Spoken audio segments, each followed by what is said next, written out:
Your Excellency, President of the Swiss Confederation, colleague, Director General, Honorable Ministers, Vice Ministers, distinguished guests, dear friends. It is an honor to contribute to this opening ceremony of the 17th session of the UNIDO General Conference.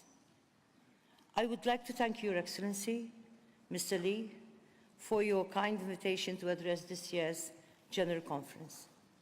Let me also extend my congratulations on your reappointment as UNIDO Director General.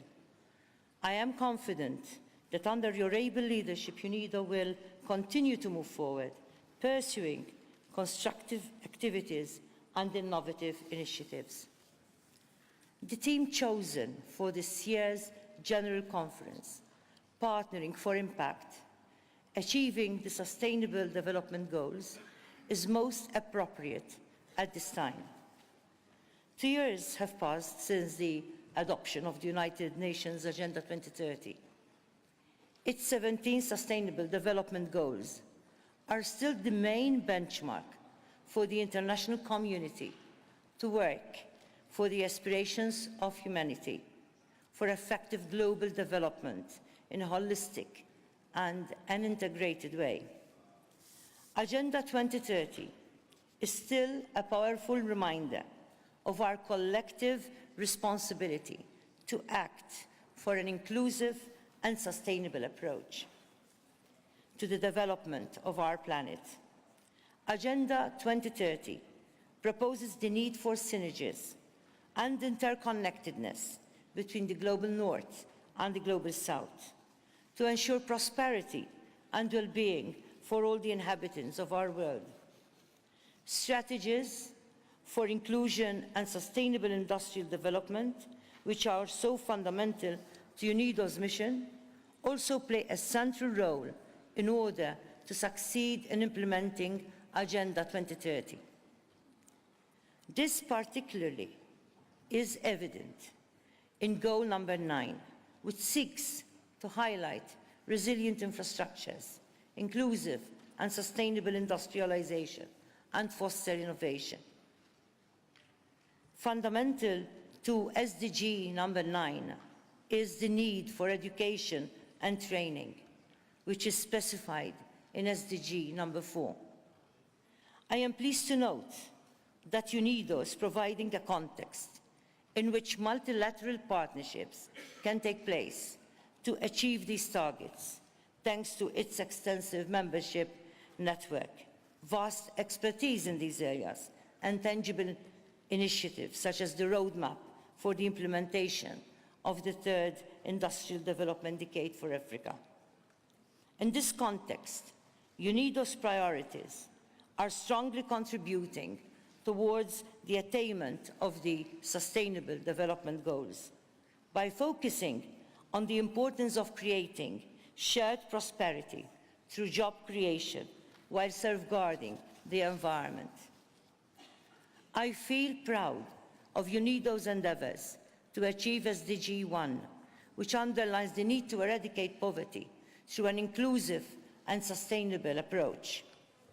I believe that Sustainable Development Goals 4 and 9 are intrinsically interlinked together to address and to achieve Sustainable Development Goal 1. Furthermore, I believe that this UNIDO General Conference is taking place at a most appropriate time, as it is happening on the eve of the EU-Africa Summit in Abidjan.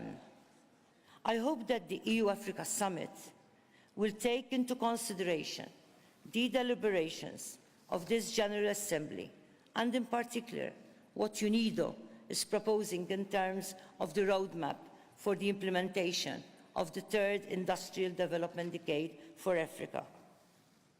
I look forward to the prospect of further and better collaboration between the institutions, in particular at this time when these two important meetings are taking place, to take the next step forward to address the challenges faced by the people of Africa.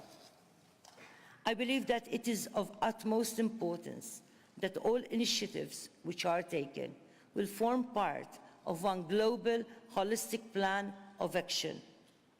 I would like to encourage the leaders at the EU-Africa Summit to keep to the framework established by Agenda 2030 and to also develop an effective plan of action so as to ensure that the joint Africa-EU strategy is successfully implemented.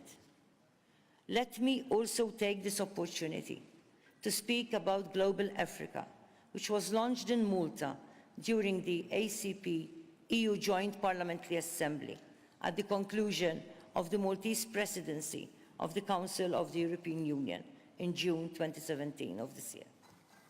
I am proud to be a patron of Global Africa, which is a new space for policy dialogue, cooperation and exchange on topics of African social, political and economic development. It aims to facilitate initiatives related to the African continent and interactions with civil society, enterprise, cultural organizations, parliaments and other entities at the national, regional and international level. Global Africa's approach is to seek partnerships with a wide range of stakeholders, thereby promoting opportunities for employment, investment, knowledge and skills in Africa. One such initiative, which I would like to highlight today, is Global Africa's proposal for the creation of the African School of Invention, which will be offering training schemes for enterprise, innovation and creativity. This proposal also corresponds well with UNIDO's own plans for job creation and the industrialization in Africa. However, in order to achieve the full potential of Africa, I believe that the outlook of the international community towards the African continent has to be revisited. Africa is a huge emergent market with an astounding potential young workforce. By 2050, Africa's population will reach 2.5 billion. Africa needs and deserves proper sustainable investment and must be looked at as a strategic partner.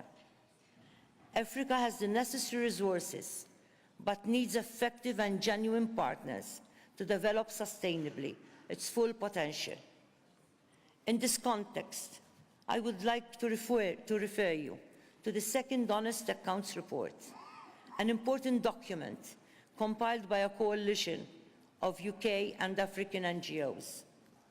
This report affirms that while African countries are rich, they are not the ones who are reaping the full benefits of their own wealth. The report continues to underline that whilst countries in Africa receive $162 billion in resources, such as aid, loans, and foreign investment, a massive $203 billion is taken out, mostly by multinational corporations, debt payments, tax dodging, and the costs imposed by climate change caused by the rest of the world. This means that the rest of the world receives over $41 billion a year from African countries. Thus, much more wealth is leaving Africa than entering it, as the report states. If ordinary Africans could benefit from this wealth, it would help provide education, clean water, housing, and healthcare.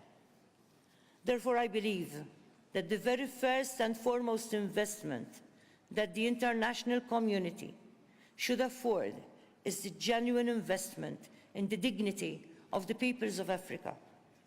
Secondly, I believe that we must perceive Africa from an African vision and point of view, not solely linked to third-party strategic interests.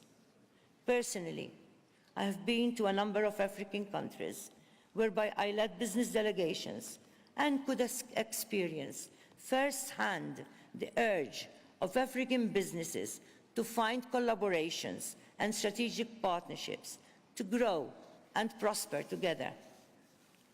I have also had personal experiences where civil society organizations, impressed me with their tangible empowerment projects aimed at the young people of Africa. We must also encourage and tangibly support our respective civil societies to engage and contribute towards diverse communities in Africa. Africa needs long-term commitment and sustainable investment. The international community must effectively help to develop Africa's youth potential. I appeal to the international community to work together with all institutions such as UNIDO so as to ensure that our endeavours will not be fragmented. Working together will ensure that we can effectively reach our objectives. Let me now refer you to some of the initiatives taking place in my own country, which reflect Malta's commitment to the successful implementation of the United Nations Agenda 2030. I am proud to say that during Malta's presidency of the Council of the European Union, development cooperation was on top of Malta's agenda, culminating in a new European consensus for development, which was adopted in May of this year. This consensus has effectively aligned all European development action with the United Nations Agenda for Sustainable Development. Moreover, next year, Malta will deliver its first voluntary national review at the 2018 UN High-Level Political Forum.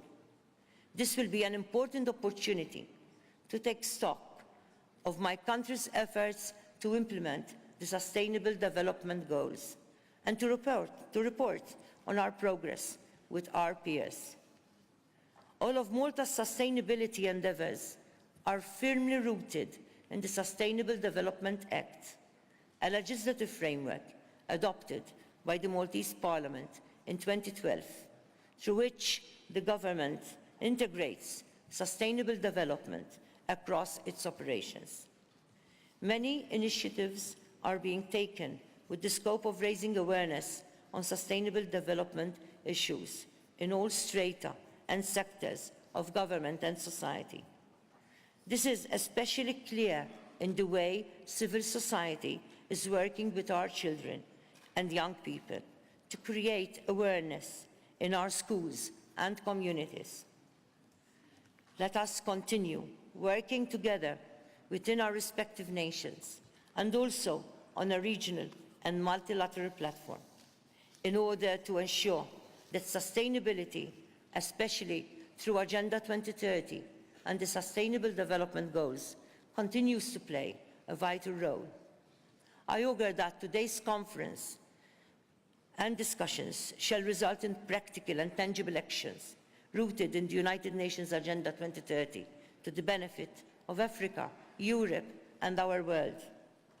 Let me conclude by appealing for closer cooperation between UNIDO and the international community and among our national authorities, private sectors, and civil societies in order to promote sustainable international development. Let us use this time to make our endeavours to the next level for the benefit of all our communities, our societies, our nations, and our entire world. Thank you.